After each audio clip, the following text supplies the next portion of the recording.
आणि या संदर्भात अधिक माहितीसाठी आपण जाणार आहोत आमचे प्रतिनिधी मिलिंद आंडे यांच्याकडे। मिलिंद, अशा पद्धतीने काँग्रेसच्या अपहरणाचा खरं तर कट होता, तो खरं तर उधळून लावला गेला।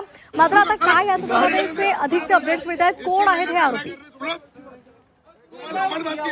नक्कीच वर्ध्याच्या समृद्धी महामार्गावर एडाकेडी या टोलनाक्यावर मुंबईवरून येणाऱ्या 27 नगरसेवकांची गाडी जी आहे ते सकाळी काल जे आहे जवळपास पहाटेच्या दरम्यान अडवण्यात आली। त्यामध्ये जवळपास 5 ते 6 दुचाक्यांमध्ये मोठ्या प्रमाणात लोक होती, तोंडाला कपडे बांधून होती आणि त्या नगरसेवकांना एक प्रकारे दम दिला जात होता की आमच्या सोबत चला, अशा पद्धतीने दम दिला जात होता। मात्र तणावपूर्ण वातावरण होतं। स्क्रीनवर जो व्हिडिओ आपण बघतोय त्या व्हिडिओमध्ये जर बघितलं तर संपूर्ण त्या बांधलेला जो तोंडाला रुमाल बांधलेले जे काही व्यक्ती आहेत ते कशा पद्धतीने त्यांना धमकवत आहे आणि त्यामधनं आवाज देखील निघत आहे। त्यामुळे पोलिसांना माहिती देण्यात आली आणि हाच तो समृद्धी टोल नाका आहे, ज्या टोल नाक्यावर पोलीस आणि जे नगरसेवक आहे ते जोपर्यंत पोलीस येत नाही तेव्हापर्यंत हे संपूर्ण नगरसेवक जे आहे ते नगरसेवक त्या ठिकाणी राडा घालत होते।